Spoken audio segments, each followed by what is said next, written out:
U današnjem video radu analiziram kako je ceo posao kupovine jurišno-desantnih helikoptera Mi-35P nacionalne garde Kipra odrađen. Naime, prilikom javne prezentacije isporuke 11 helikoptera Mi-35P sa Kipra, javnost u Srbiji je saznala i neke interesantne detalje oko celog posla kupovine ovih helikoptera, koji u suštini polovično predstavlja kompenzaciju. U prošlu nedelju su počeli letovi isporuke ovih jurišno-desantnih helikoptera iz Kipra, najvećim transportnim avionom danas An-124, a isporučeno je svih 11 helikoptera Mi-35P od cele eskadrile, jer je jedan uništen u udesu na Kipru. U četvrtak, prilikom njihove javne prezentacije na vojnom aerodromu pukovnik pilot Milenko Pavlović na Batajnici, potvrđeno od strane nadležnih Srbije je da će remont i verovatno i modernizacija helikoptera biti obavljeni u dve faze.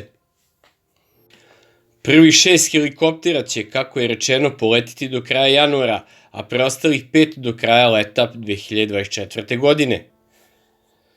Zna se da je svega 5 ovih helikoptera bilo u letnom stanju u poslednje vreme u nacionalnoj gardi Kipra, pa je za očekivati da će oni biti i prvi osposobljeni za letenje, plus jedan od preostalih 6 koji su ranije bili prizemljeni na Kipru, a koji je u najboljem stanju, a ostaje da se vidi koliko će preostalih 5 leteti u ratnom vazduhoplovstvu Srbije.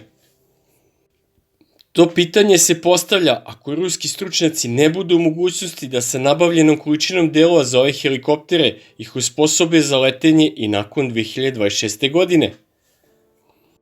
Tom prilikom predsjednik Srbije kazao da su helikopteri pola plaćeni Kipru artiklima srpske industrije, odnosno samohodnom raketnom artiljerijom.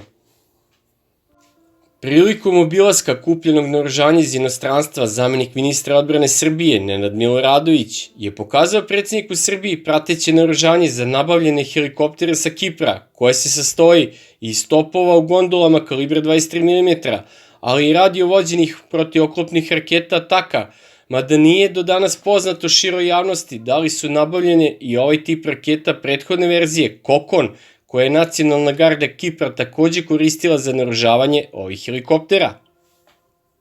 Zamenik ministra odbrane Miloradović je kazao i to da je nabavljena i municija kako za topove, tako i za nosni top od 30 mm i da je prema njegovim rečima ceo dil prilično povoljan.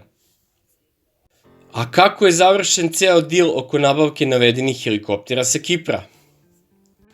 Ono što je poznato je da se ovih dana za nacionalnu gardu Kipra isporučuju poslednji primjerci borbeno-oklopnih vozila Miloš u komandnoj varijanti, u kojima se nalazi komandni sistem sa sistemom za upravljanje vatrom, koji se koristi za samohodne top haubice Nora.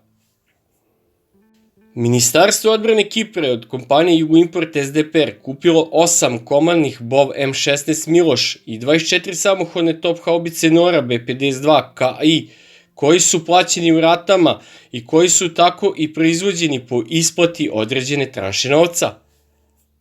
Pošto se ovih dana završava ceo posao proizvodnje isplate navedenih složenih borbenih sistema iz ove domaće kompanije odbrambene industrije,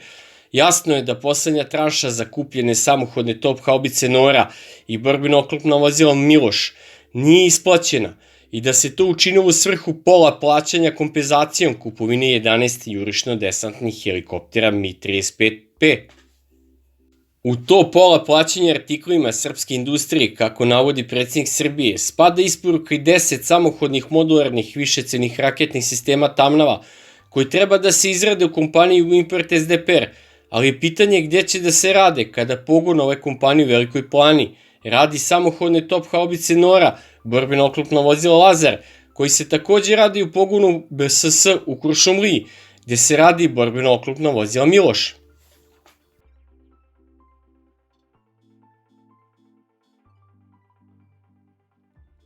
Sve u svemu očigledno je da u ovom poslu nabavke jurišno-desantnih helikoptera Mi-35P Srbija dobro finansijski prošla, a da se Kipar oslobodio vojne tehnike za koju verovatno nije imao kupca, jer su helikopteri pri isteku svojih resursa i potreban im je remont od strane ruskih stručnjaka, pa su mogli samo da ih poklone Ukrajini.